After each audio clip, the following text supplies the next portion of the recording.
La gente te ve como candidato, ya te empiezan a votar algunos flores y otros te votan piedras, hermano mío. Sí, te diré de entrada que el que haya primarias ciudadanas y haya un candidato único, a mí me parece que es a lo que todos los ciudadanos deberíamos apuntar. Jaime Dunn, analista financiero, habló acerca del riesgo país. ¿Qué tan jodido es invertir en este momento en Bolivia? Vean. Bien, ya, perdón, ese fue un error mío, pero ya, aprovechando el error, directamente vámonos con nuestro amigo Jaime Dunn, que ya está con nosotros. Hola Jaime, ¿cómo estás? Bienvenido, buen día de Dios, un gusto verte. Douglas, muy buenos días, el gusto es mío. José Antonio, te mando un cordial saludo. Gracias, Jaime, como siempre, nosotros encantadísimos de tenerte en el programa. Buen día. Gracias, muchas gracias. Hermano mío, te estábamos defendiendo hace instantes nada más. Ay, Lo que pasa es que eres nuestro cuate, no eres nuestro amigo. y quien se mete con mis amigos, se mete conmigo, digamos, ¿no? Y ahí hay alguno que te estaba botando un poco de su cariño. Yo les decía, o sea, me preguntaban por qué no has viajado a los Estados Unidos si José Carlos Sánchez Verazaín ha ido a los Estados Unidos. Les decía, sencillo, pues ha ido como candidato. Jaime todavía no es candidato, él está haciendo otro tipo de cosas. La gente te ve como candidato, ya te empiezan a votar algunos flores y otros te votan piedras, hermano mío, ¿no? Y nosotros te defendemos porque para nosotros en este momento eres nuestro analista financiero, nuestro panelista del programa, ¿no? Así está la cosa. ¿Cómo la ves tú? A ver, bueno, primero, la verdad es que yo puedo ir a Estados Unidos cuando me dé la gana, ¿no? No tengo ningún tipo de impedimento. Es más, soy residente americano. Tengo esa tan ansiada green card que se llama, ¿no? Ya. Todo el mundo se muere por tener. Yo la tengo hace más de 30 años, hermano, te cuento. Ganado con el sudor de mi frente, joven, trabajador, y me la dieron por ser un excelente profesional. Tuve lo que se llama una empresa que se vuelve tu sponsor, hicieron los trámites y me dieron el green card.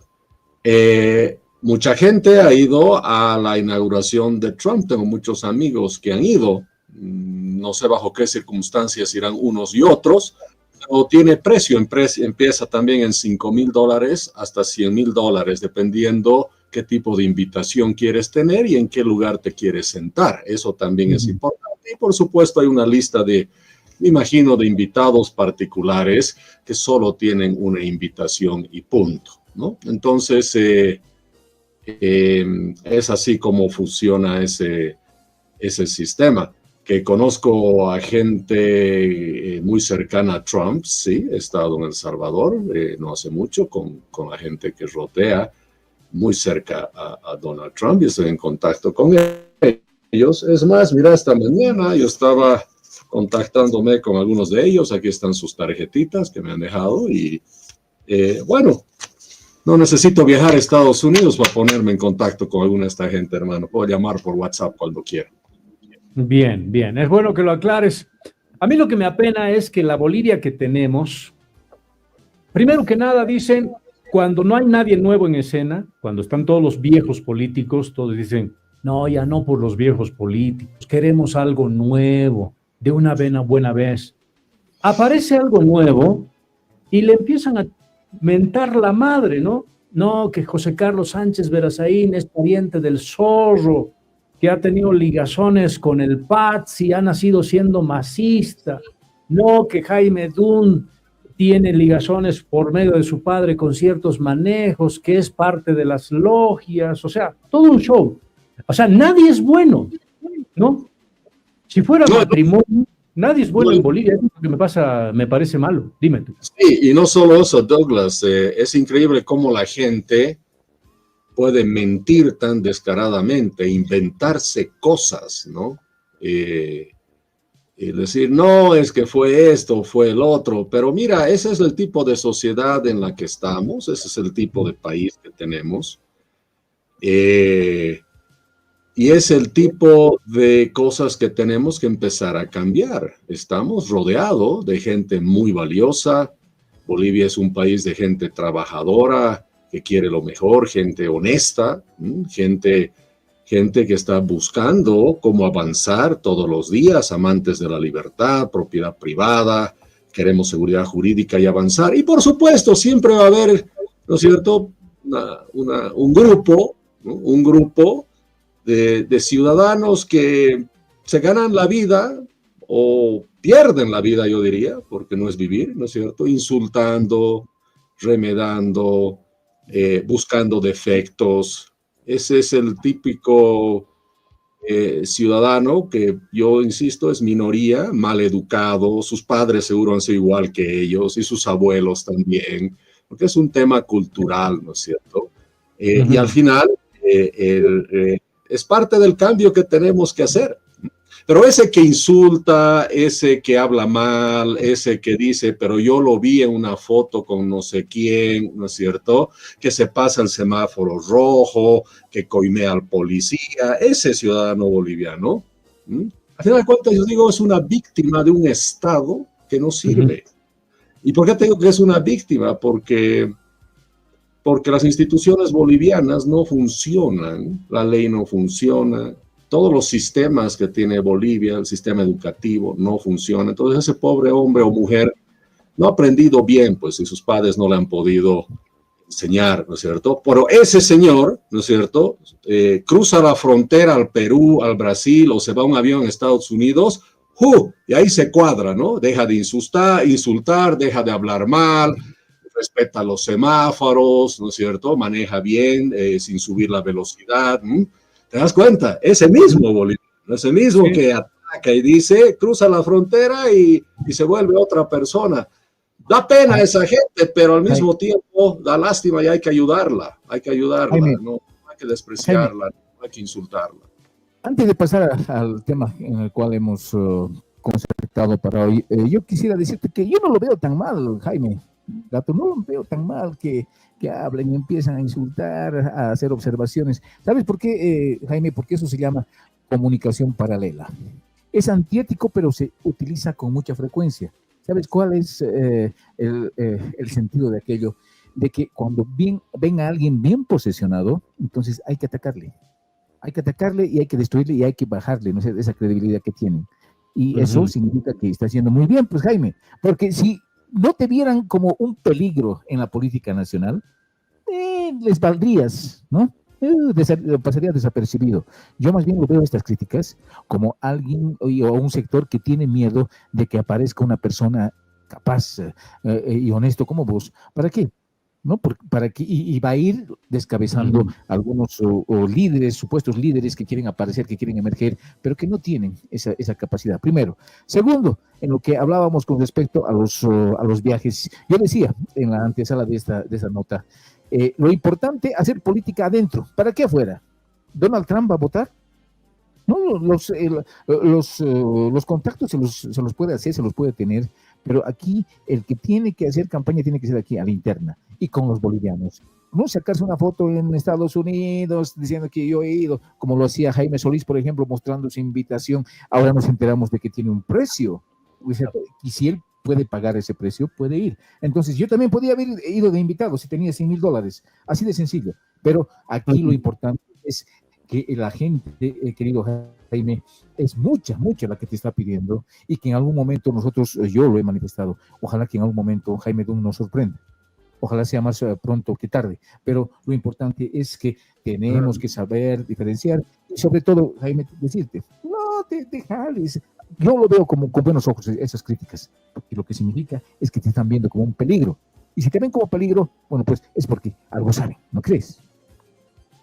No, sí, no, y no me malinterpreten que digo que hagan críticas, bienvenido, más bien deberemos hacer críticas constantemente, ¿no es cierto? Es más, el progreso, la búsqueda de la perfección, a la cual es muy difícil de llegar y no se llega en cualquier ámbito, se hace con discusión, con los aportes de cada uno, ¿no es cierto? Entonces va a haber críticas, por supuesto.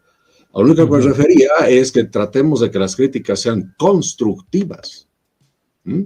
El decir, no, yo me voy a reunir con pero su papá había sido hijo y había tenido un abuelo que, no sé, un día vio al demonio en la pared y por lo tanto ya no podemos hablar, no sé. Cuando ya entramos a ese tipo de cosas irracionales, a eso me refiero, y por eso digo, es una minoría en realidad de la gente, pero todas las críticas, bienvenidas. Hay que hablar todos los días, veía un mensaje, entonces no podemos hablar de y el otro y el otro. No. Había dicho, puedes a hablar. Ver, yo quiero leer esto. A ver, dice Rubén Camacho, dice acá, pero Gato, tú también así le das palo a Manfred, que ya sé como que es nuevo, pero pareciera que puede ser mejor que el más. Un momentito, o sea, yo quiero poner acá los puntos sobre las IES. Para mí, Jaime Dunn en este momento es un ciudadano común y corriente, un buen profesional y es panelista de este programa. Todavía no ha dicho de manera oficial que va a hacer, le interesa o algo políticamente hablando. ¿Listo? Ahí, al mar. Cuando Dunn diga algo y se meta a la arena política, la cosa podría ser diferente. ¿Ya? A mí lo que me molesta es que la gente trate de botar piedras a gente que en este momento funge como analistas en el programa. ¿Por qué? Porque solamente les cae mal. Y yo lo he dicho, o sea, es mi amigo, así como mi amigo también es José Antonio. Y quien se mete con mis amigos se mete conmigo, pues, o sea, así nomás es. Ahora, en política, para mí, no hay amigos. ¿Me entienden? Es como en los negocios. Te metes a hacer negocios para ganar y por mucho que sea tu amigo, no vas a hacer un negocio para perder, ¿no? Si Jaime Dunn entra a la política, lo vamos a tratar como político, porque acá tenemos que ganar todos los bolivianos.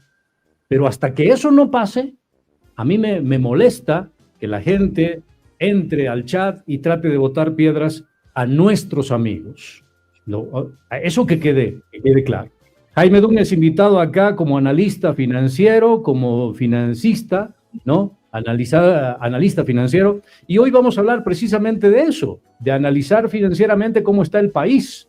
Riesgo financiero CCC menos, eso es lo que tenemos nosotros. ¿Cómo lo debemos leer profesionalmente, Jaime Dunn? Mira, la calificación de riesgo es un elemento muy importante para la evaluación, obviamente, de riesgo en el ámbito nacional e internacional. Hoy en día, los inversionistas, los negocios se mueven en el mundo buscando las mejores calificaciones. Es igual que si tú eres el gerente de una empresa, ¿no es cierto? Vas a buscar a la gente con la mejor calificación para contratar. Vas a querer trabajar con los mejores alumnos. Y ellos te van a mostrar un certificado de notas. Pues resulta que la calificación de riesgo es un certificado, de alguna manera, de una nota que te da una empresa de mucho prestigio dedicada a hacer este trabajo durante décadas. Y tienes en realidad 3 calificadoras de riesgo muy importantes en el mundo: Moody's, Standard & Poor's y Fitch Ratings. Las 3 califican cada trimestre a Bolivia y resulta que en la última calificación, a 24 de enero, la calificadora Fitch Ratings nos da una calificación de triple C menos. ¿Qué significa primero triple C menos? Creo que es importante saber eso, estimado Douglas, porque si no son letras que no significan absolutamente nada.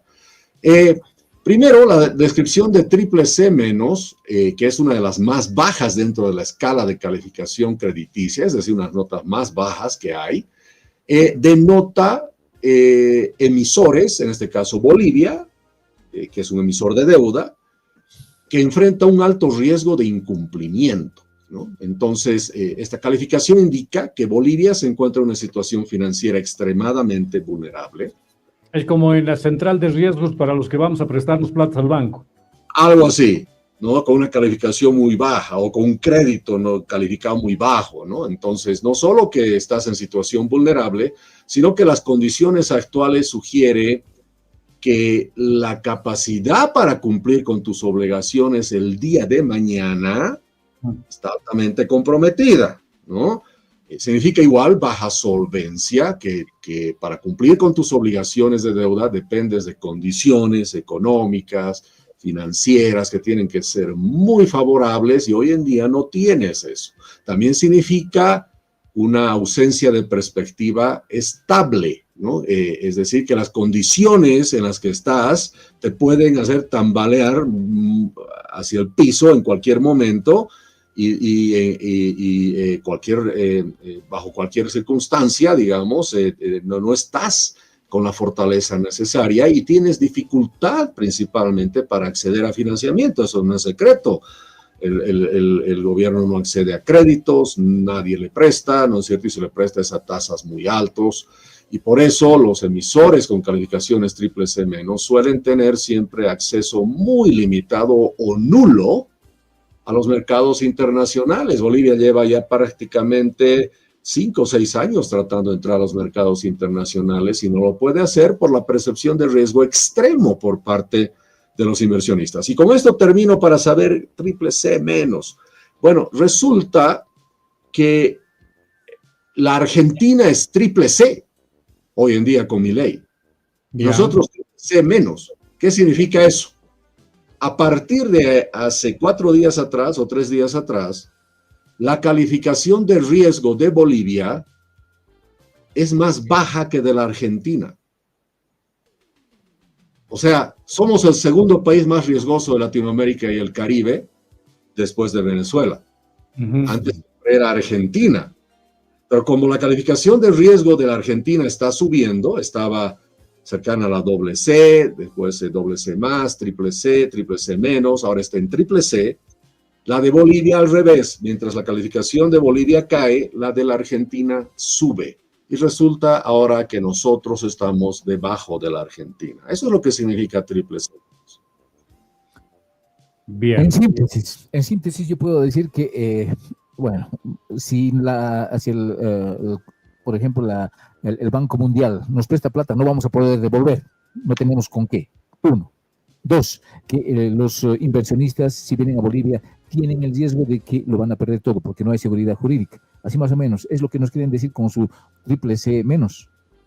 Lo que significa, José Antonio, es que el país, como país, primero como gobierno, digamos, porque es un emisor, es decir, se presta plata, el gobierno se presta plata. ¿De quién se presta? De la gestora, del Banco Central, se ha prestado de bancos internacionales, se ha prestado de los bancos bolivianos, de los ciudadanos bolivianos. ¿Se acuerdan del famoso bono navideño del Banco Central? Sí. Los bolivianos que han comprado ese su papel y su papel que tiene en su escritorio, eso también. O sea, todos los que prestan plata al gobierno y todos los que pretenden hacer negocios en el gobierno se encuentran con una advertencia que la calificación de riesgo es baja. Y cuando la calificación de riesgo es baja, es porque el riesgo es muy alto, es demasiado alto. Y un tema también que aquí es bien importante considerar, yo no entiendo por qué cuando hablan de calificación de riesgo, la verdad no entran los analistas a esta parte. La calificación de riesgo no es solo temas económicos, financieros, querido José Antonio. ¿Qué se considera también? Se consideran factores ambientales, sociales y de gobernanza. ¿Qué significa eso? Estabilidad política se califica de 1 al 5, 5 siendo lo peor y 1 lo mejor. ¿Sabes cuánto tiene estabilidad política Bolivia? 5, la peor calificación. Estado de Derecho, calidad institucional, control de la corrupción, del 1 a 5, 5 siendo peor, la calificación de Bolivia en cada uno, Estado de Derecho, institucionalidad y control de corrupción es 5, lo peor. En derechos humanos y libertades políticas tiene 4, o sea, casi aplazado. Derechos de acreedores tiene 4, casi aplazado. Entonces, no solo se califica la economía y las finanzas y las inversiones en el país, sino derecho de acreedores, derechos humanos, libertades políticas, calidad institucional, Estado de Derecho, control de corrupción, etcétera, etcétera. En todo está mal Bolivia. Entonces, un inversionista que viene de afuera a invertir, ¿no es cierto?, en Bolivia, tiene que saber que no hay estabilidad política, la economía está mal, el riesgo es muy alto, no hay Estado de Derecho, no hay calidad institucional, no hay control de la corrupción. Entonces, ven hermano a Bolivia a invertir. Ahora que hay inversionistas que bajo estas condiciones invierten, claro que sí, por supuesto. Pero la tasa mínima, 25% al año.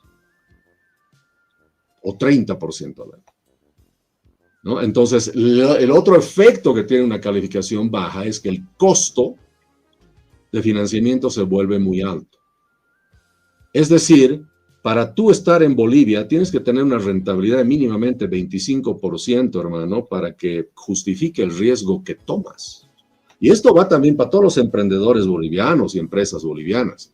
Si tú que me escuchas, ahorita eres un emprendedor o eres un empresario y ves que tu rentabilidad es debajo del 25%, significa que estás tomando más riesgo que el que deberías. ¿Por qué? Porque estás en un país de demasiado riesgo. O sea, este país debería generar una rentabilidad para todos del 25% mínimo para que justifique el terrible riesgo que estamos tomando.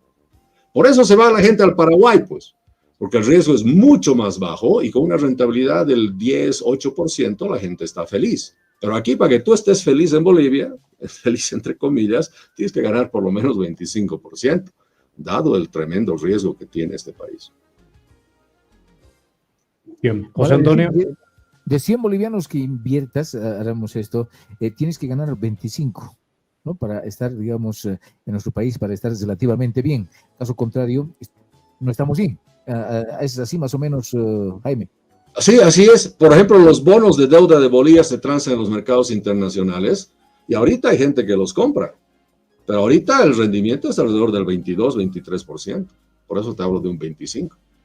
Nadie va a comprar algo, ¿no es cierto?, que es muy riesgoso si no viene con una rentabilidad que sea lo suficientemente alta para que lo justifique. Mientras países como, o sea, nosotros 25%, además para inversiones que se hagan más o menos a 10 años, máximo 10 años.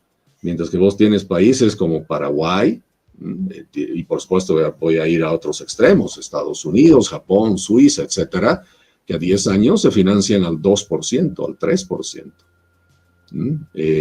o al 5% máximo. Jaime, este 2025, el presupuesto general del Estado está basado en un 60% a créditos internacionales. ¿Se podrá acceder a este 60% de préstamos tomando en cuenta que estamos, bueno, pues estamos catalogados en la triple C menos de riesgo, Jaime? Bueno, sí, a ver, para precisar un poquito más de detalle del presupuesto general del Estado, un 41% necesita financiamiento. O sea, de cada 100 bolivianos del presupuesto, 41 tiene que venir de deuda. Y el tema es, con esta calificación de riesgo, ¿quién te va a prestar? De afuera nadie, al menos que les pagues 25%. Y el gobierno no va a ser tan loco de irse a prestar al 25%. Mi tarjeta de crédito creo que es de 22%, hermano. Yo les prestaría mi tarjeta de crédito, ¿no? Sería más barato. O sea, 25% es demasiado alto. Entonces, por eso el gobierno quiere ir a los multilaterales, Banco Mundial o el BID, ¿no?, que tienen tasas más bajas. Por eso quiere desesperadamente esos créditos que se desentraben en la asamblea, $1.300 millones, que necesita esa plata, porque si no, no consigue en ningún lado. Pero ¿sabes qué es lo más peligroso, José Antonio? Que sí puede conseguir de otro lado. Aparte de exprimir a la gestora, puede empezar a buscar la impresión de billetes, ¿no ve? Esa es una forma de financiarse también. Ahora, ¿qué pasa cuando se financia el gobierno con billetes? Sube la inflación. Y esa inflación es básicamente, estoy poniéndolo solo como ejemplo, pero es muy cercano, a una tasa de interés que terminamos pagando los ciudadanos. O sea, si la inflación está al 10%, 12, 13, 14, 15%, el ciudadano está pagando por esa deuda a través de inflación. Entonces, por eso el ciudadano de pronto pone un pesito y tiene que poner 15 o 20 centavitos más para lo mismo. Ese es el costo reflejado en inflación de un gobierno que se ha endeudado y ha empezado a imprimir billetes para cubrir esa deuda. Al final, los bolivianos, todos, los ciudadanos. Al final puede seguirlo haciendo, Jaime, tomando en cuenta que el riesgo en el que estamos y que ya nadie va a querer prestarnos dinero, porque a la interna ya no hay, lo hemos vendido el oro, lo hemos desfalcado a la gestora, con el litio no hay esperanzas por la forma en la que se ha negociado, etcétera. Entonces, lo único que le queda es imprimir billetes, y esos billetes, esa impresión de billetes, ese interés lo vamos a ir pagando nosotros, los bolivianos, todos los días. Esto se va a ir acentuando mucho más. Eso es lo que nos quiere decir, y que el 2025 vamos a estar realmente, bueno, pues hundidos en la miseria. Es lo que puedo percibir. Así es. Y por eso, cuando se acaba la plata, se fabrica la plata. Y eso genera inflación. Es el robo más grande que nos hacen a los ciudadanos. Y el único que gana con la inflación, por si acaso, es el gobierno. Sí, ¿Por qué? Porque el precio... Mira, te voy a dar un ejemplo. Un producto vale 100, ¿no es cierto? Entonces, el IVA del 13% es 3. Pero el producto, o sea, 13 bolivianos. Pero por la inflación ese producto ahora vale 200. El mismo 13%, ahora ya no es 13, es 26. O sea, el gobierno puede duplicar su ingreso impositivo sin haber subido impuestos. O sea, una forma de subir impuestos, entre comillas, es generando inflación. El único que gana es el gobierno con la inflación. Gracias a Dios que tenemos fenómenos de diputados. Por ejemplo, hay una diputada que dice, no, mejor para qué, tanto estamos sufriendo por dólares, empezaremos a imprimir dólares, dice, nos va a llegar una máquina de impresión de dólares y solucionar el problema. No, y mira, una de las cosas más aberrantes que existen, ¿no?, hoy en día en el mundo de la economía y las finanzas, es que si tú y yo, José Antonio, en un cuarto empezamos a imprimir billetitos, nos meten a la cárcel, ¿no? Sí. Es un delito penal. Al gobierno. Pero la ley establece que el Banco Central sí puede imprimir y no es delito penal. ¿Cómo es eso? ¿No? ¿Acaso no somos todos iguales ante la ley?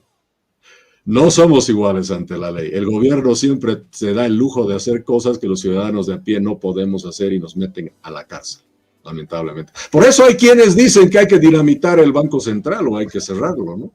Porque es la única entidad financiera que por ser estatal puede hacer cosas que son ilegales para el resto.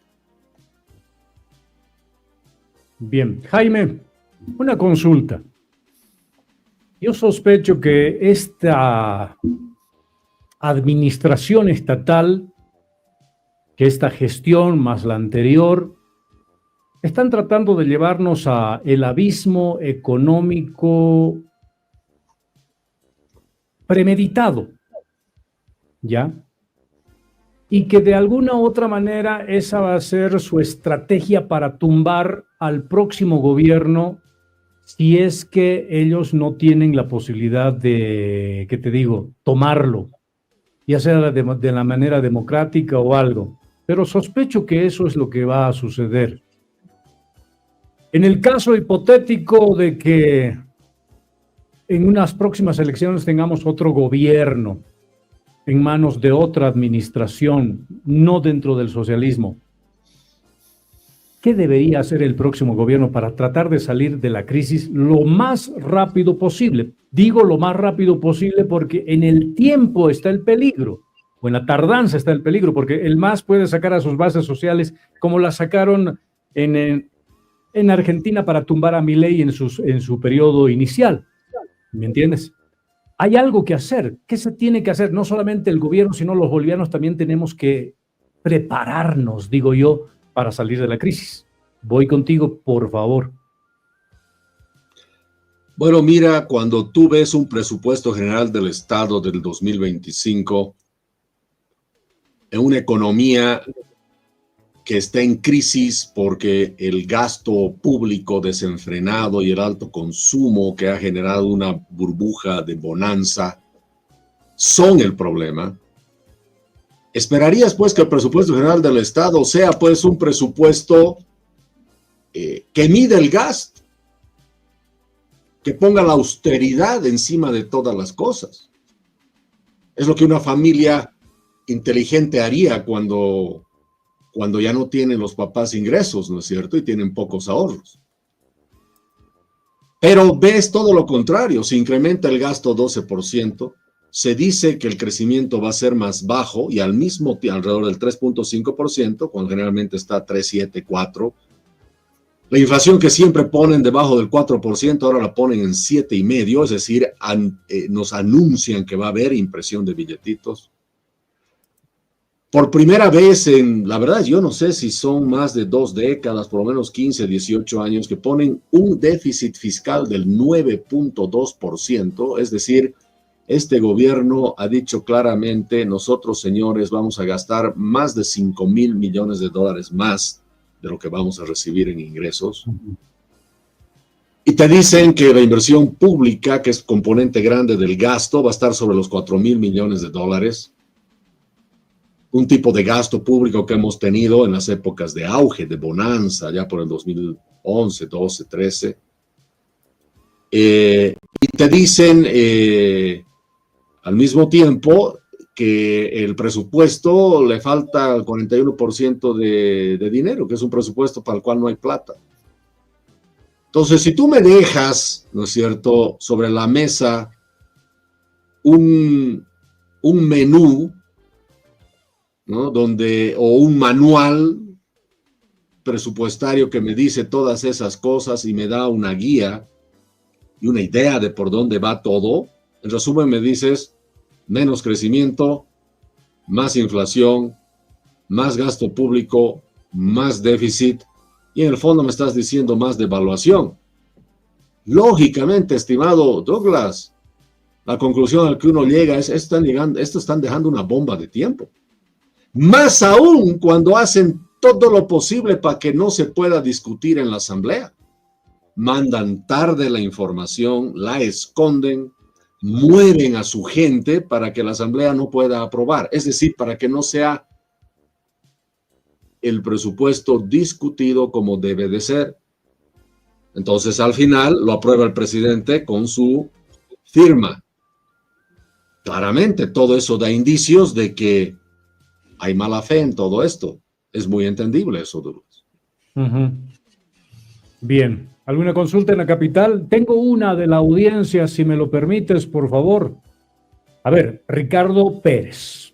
Pregunta para el señor Dunn. ¿Qué pasará con los bonos navideños del Banco Central de Bolivia? Estaba pensando comprar. Bueno, al señor le digo, si usted quiere comprar bonos navideños, tiene que estar consciente de que es un país triple C menos al cual usted le está comprando esos bonos navideños. Eso es todo lo que puedo decir. Bien. Aténgase a las consecuencias, digamos. Ya. José Antonio, voy contigo. No, al señor Ricardo Pérez decirle, en vez de que bote su plata con bonos navideños, dónelo al Buen Día. Nosotros le vamos a dar mejor uso. Buen Día. No es cierto. Bueno. Mayor rentabilidad, en información, en precisión y en verdad. Estamos pensando vender acciones, hermano, para que la gente se haga socia de nuestro programa, porque vamos a ir creciendo. Yo sé, tengo la esperanza de que esto va a crecer y nos vamos a convertir en un canal igual que CNN, ¿no? O la Fox de aquí a unos cuantos años. Así que compre ahora. Perdón, Douglas, que te corte. Es Dime. que has hablado de algo que para mí es lo que debe ser Bolivia. El sueño de tuyo o de cualquier ciudadano de decir yo quiero mi emprendimiento, volverlo una CNN, volverlo una IBM, una Apple, volver mi página web un Facebook, no debería ser un sueño. Debería estar un país con todas las condiciones, debería dar todas las condiciones para que eso se pueda hacer. CNN ha llegado a ser lo que es, porque está en un país de alta seguridad jurídica, donde a través del mercado de capitales 2 o 3 personas pueden reunirse y levantar capital de otros inversionistas. hacer accionistas a millones de personas y levantar suficiente capital para hacer realidad un emprendimiento. Eso se debería poder hacer en Bolivia, por supuesto que sí. Eso es parte del capitalismo popular del que yo siempre hablo. ¿Ah? Yo no sé nada de medios de comunicación, menos sé de periodismo. Pero yo conozco 2 buenos periodistas, ¿no? Douglas, José Antonio. Háganme una propuesta y yo les doy mi plata. Es más seguro que darle a cierta institución que dice que te va a dar el no sé qué navideño. No quiero decir con precisión para que no me digan algo después. Pero... Estamos pensando en eso, ¿no? Y es cierto, vender ya nuestras acciones. Ahora que somos chiquitos, las acciones cuestan baratas. Ya cuando seamos grandes, las acciones van a ser muy, muy grandes. Quienes quieran hacerse socios, llámenme, por favor. Y acepto transacciones en Bitcoin, por si acaso. Voy a trabajar ya con USDT, todo. Ya no voy a esperar que me depositen en dólares. Hablando de eso, tengo acá una... Dime, José Antonio. Y además nosotros no estamos catalogados en riesgo CCC, para empezar. No para nada. Jaime, preguntas de nuestra audiencia. ¿Qué es mejor comprar ahora, dólares o lotes? Siempre va a ser mejor en temas de liquidez comprar el dólar. ¿Por qué? Porque el dólar así que lo compras es líquido cuando lo vendes, lo puedes vender rápido. Mientras que un lote es más moroso comprar y es más difícil vender después. Pero si no encuentras dólares, anda por el lote. Gonzalo José Bueso Paredes pregunta acá, Jaime, apelando a tu franqueza financiera, ¿a la fecha Bolivia está o no honrando sus deudas de los préstamos? En este momento sí está honrando sus deudas, pero cada vez, y la calificación CCC menos lo dice, que cada vez la posibilidad de pagar la próxima cuota se le está haciendo más difícil. Ahora, hay ciertas deudas que el gobierno en realidad no hubiese pagado si no hubiese reprogramado. Todos sabemos, por ejemplo, hay deudas que había entre empresas públicas, ¿no? Que entre ellos se deben, han reprogramado y se han tenido que dar préstamos con condiciones, digamos, como de tasa 0 a 30 años para después poder pagarlas de regreso, ¿no es cierto? En el fondo estás pagando, sí, pero con unas condiciones que normalmente alguien, si no se daría esas condiciones, normalmente no podrías pagar. A ver, termino con este hermano mío desde Cochabamba. Acá, licenciado Dun, su participación en las primarias ciudadanas para la unidad será muy importante para conseguir que se recupere nuestra democracia y libertad. Respete a nuestra amada República de Bolivia. ¿Te suena bien a ti como ciudadano el hecho de participar en las primarias ciudadanas? ¿Consideras que podrías participar? Porque dicen ellos, los del búnker dicen, si Jaime Dun entra a las primarias y gana las primarias ciudadanas, ya tendría partido, ¿no? El MNR ha puesto su sigla, dicen, al ganador de las primarias. Es más, se dice que hay platita de por medio. Lo dice el señor Avaroa, ¿cómo se llama? McLean, Ronald McLean Avaroa. Hay un fondo para el candidato ganador para que no recurra a esto de hacer alianzas con empresarios que quieren de alguna u otra manera ganar con el rostro de un político para tener beneficios económicos. Va a estar libre de todo ese andamiaje político y demás. Suena bonito, pero ¿cuál es tu criterio? Bueno, sí, te diré de entrada que el que haya primarias ciudadanas y haya un candidato único, a mí me parece que es a lo que todos los ciudadanos deberíamos apuntar. Definitivamente. El tema es, por supuesto, ir viendo cómo se arman estos esquemas de primarias, porque detrás de todo esto tiene que haber un alto nivel, obviamente, de confiabilidad. Podemos decir, ¿no es cierto?, que dentro de todo este esquema, el armar las primarias, el que sea exitoso, que tenga un alto grado de legitimidad y de confianza, es sobre lo que se está trabajando. Y hay gente muy buena, con mucho conocimiento y mucha experiencia, y con bolsillos también profundos, porque eso no es barato, tratando de armar un esquema como eso, que creo que va a ser fundamental para la democracia boliviana. Ojalá se pueda hacer. Además, desde el punto de vista liberal, para mí es fantástico, porque significaría que una prerrogativa de alguna manera que es generalmente del Estado o es del Estado, se estaría privatizando. Sería básicamente como una descentralización de la democracia. Y nosotros los ciudadanos deberíamos poder confiar más entre nosotros que en un tribunal electoral que no sabemos por dónde va cuando tiene aquí, ¿no es cierto?, el revólver del Tribunal Constitucional. Hay una pregunta que David Eric Aguilar Moreira dice acá: ¿cómo solucionaría la pobreza en Potosí? Un analista financiero como tú, ¿qué le recomendaría a alguien que gobierna el país? En Potosí o en cualquier parte de Bolivia, y lo vengo siempre diciendo, la clave es no luchar contra la pobreza redistribuyendo riqueza, sino generando riqueza. Generando riqueza. Hay un procedimiento para eso.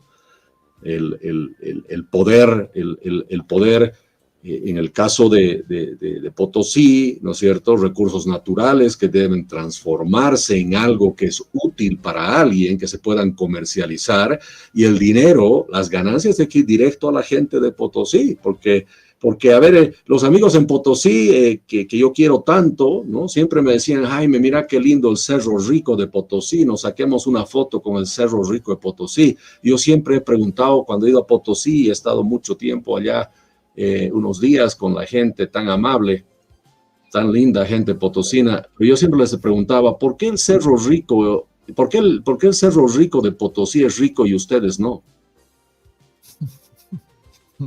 ¿De qué me sirve que mi cerro sea rico?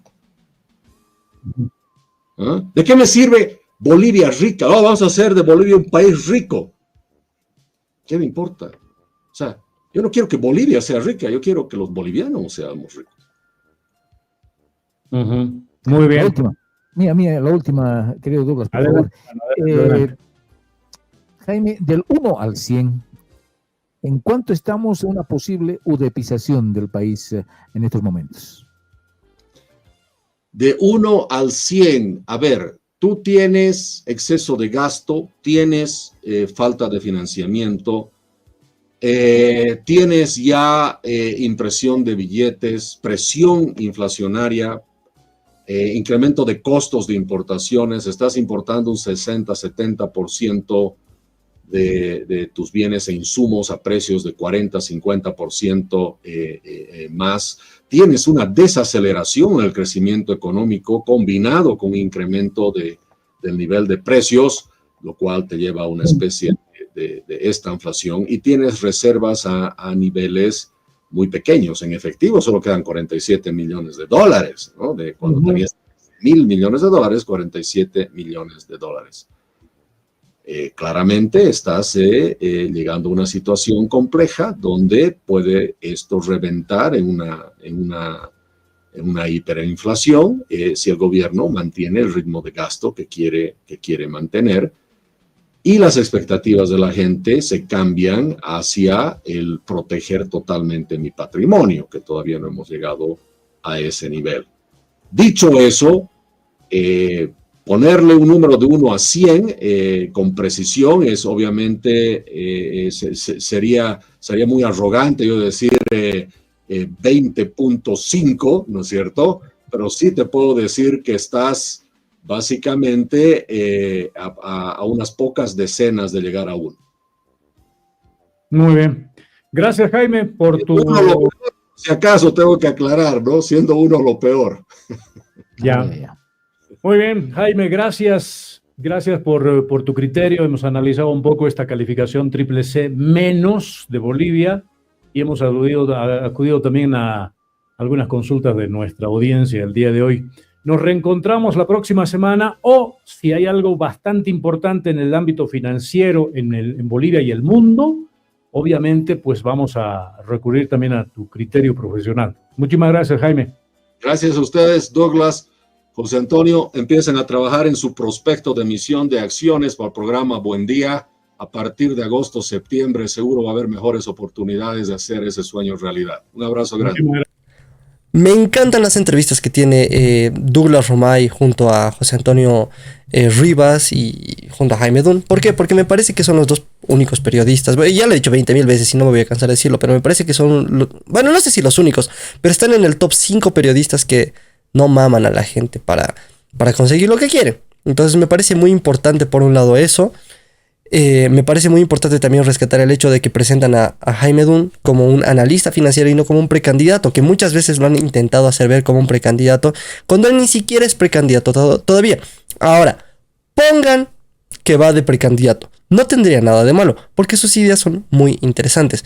El único problema sería que hoy en día no tiene una plataforma públicamente, al menos hablando, no sé si internamente la tenga, pero nada, o sea, él sigue haciendo su trabajo. ¿Por qué me parece tan importante rescatar esto? Porque la mayoría de los precandidatos no solamente te hablan de que van a hacer cosas, sino que te hablan de hacer cosas cuando nunca han hecho nada. Y eso era el mejor de los casos. Porque en el caso de personas como Tuto Quiroga, personas como Samuel Doria Medina o peor aún, Carlos Mesa, ya han tenido el poder y la han cagado. La han cagado no una, ni dos, ni tres, ni cuatro veces. La han cagado un chingo de veces. Ni siquiera, o sea, en el caso de Mesa, estamos hablando de que el tipo ni siquiera ha tenido la visión país como para elegir bien a sus diputados, a tal punto que muchos de ellos han terminado dejando el espacio, porque el tipo es un tibio, no está claro ni siquiera en sus propias ideas. Me pasa exactamente lo mismo con Amparo Vallivian. Recientemente vi una entrevista que además obviamente voy a subir al canal, en la que Amparo Vallivian habla acerca de sus ideas, cuando ella dice que es liberal, cuando en realidad es una socialdemócrata o socialista confundida. Bueno, no sé si lo sabían, pero liberal en Estados Unidos no es lo mismo que liberal en español, de Bolivia sobre todo. Porque liberal en UK sí es liberal, ¿ok? Como tú y yo lo entendemos, es decir, libre mercado, reducción del Estado, etcétera, etcétera, etcétera. En el caso de lo que dice Amparo, creo yo, lo que ella entiende por liberal clásico es en realidad socialdemócrata, en el mejor de los casos, o progre. Ok, los liberals son los progres, los libertarians en Estados Unidos son los libertarios o liberales como aquí los conocemos en Bolivia o en América Latina. Bueno, además tengo muchas cosas para comentar acerca de lo de Amparo, porque de nuevo, para mí es una socialdemócrata o una socialista confundida, nada más. Pero volviendo al punto, Jaime Dunn me parece que es evidentemente una de las personas más preparadas, pero yo no creo que tenga deseos de poder. Y es verdad, para entrar en el poder hay que tener deseos maliciosos muchas veces de tener poder. Me parece muy importante que esté trabajando en tantas iniciativas para mejorar el país y me parece que es la manera correcta en la que podemos hacer las cosas ahorita, hacer lo que está en nuestras manos. No podemos exigirle a la política más porque nuestra política y nuestros líderes políticos no dan para más tampoco. Es decir, de verdad que la mayoría son bastante inútiles. No sé, tienen a gente defendiendo que se cierren las fronteras, que se abran las fronteras, por ejemplo, y puteando a Argentina porque está poniendo un enmallado en su propia frontera, ni siquiera en la nuestra. No sé, me parece que es una boludez. Y de ahí ya ni les digo, o sea, el resto son una manga de estúpidos uno tras otro, o sea, son estúpidos en fila. Entonces, o sea, eso refiriéndome evidentemente a quienes ya tienen el poder en este momento. No lo sé, personalmente creo que no están haciendo las cosas de manera adecuada. Creo que Jaime Dunn no necesariamente tiene que ser un ministro de Economía. Yo creo que puede apelar a otro tipo de cosas, como por ejemplo ser diputado, que me parece que tendría un poquito más de poder. Ahora, si no quiere apelar tampoco a ser diputado, no sé si le ofrecen ser vicepresidente, no sé si aceptaría. Aunque bueno, veamos el caso de Mesa. Mesa ha logrado sacar a patadas en el trasero a Goni, a pesar de que Goni lo estaba haciendo bien y a pesar de que era bastante popular. Entonces yo creo que si Jaime Dunn entra de vicepresidente, cabe la posibilidad de que saquemos a patadas al presidente y lo pongamos de presidente Jaime Dunn. Lo pongo como opción. En fin, cada quien que haga lo que quiera con su vida, voten por el que crean que es mejor. En cuanto al buen día, ¡boom! No se lo esperaban, pero recuerden que este es el QR de donaciones del buen día. Salvemos el buen día. Mi gente es uno de los pocos o el único noticiero independiente del país. Este es mi QR de donaciones. De verdad, cada donación aporta un montón. No voy a decir su nombre, pero hay alguien que recientemente ha donado una banda. Y bueno, estoy empezando a trabajar en el proyecto de PDH de las reformas. Bueno, quiero presentar un paquetazo de leyes, básicamente de manera 100% independiente. Bueno, no sé si 100% independiente. Podríamos acudir a algunos diputados para que nos apoyen. Tengo bastantes iniciativas para este 2025 que están siendo maquinando todavía. Por ejemplo, clases de economía liberal para los diputados. Porque hay muchos diputados que no es necesariamente que son tontos o malos. Simplemente que no tienen la información necesaria en este momento como para combatir al socialismo de manera correcta. Entonces estaría interesante o hacer cursos con ellos, o no sé, presentar ciertos proyectos de ley de manera pública. Podemos hacer bastantes cosas, apenas estamos terminando enero. Les pido que si quieren puedan suscribirse al canal. Si les gusta este tipo de contenido pueden dejar su like, comentar, suscribirse, volverse miembros del canal. Quiero agradecer muy, muy, muy profundamente a los 5 miembros que tenemos actualmente en el canal. Sé que es poco, pero bueno, para ser un canal de política liberal en un país socialista, no sé, no somos un canal de videojuegos, ¿me entienden? No somos un canal de animaciones, de cocina. Entonces, tener algo tan de nicho me parece impresionante que tengamos 5 miembros. Y nada, sin más, nos vemos la próxima. Bye, bye. Que tú nos avasalles, libertad es lo que el pueblo pide, mientras que el egoísmo y la avaricia te persiguen. El sol no se ha escondido ni la luna se ha escapado, solamente han sido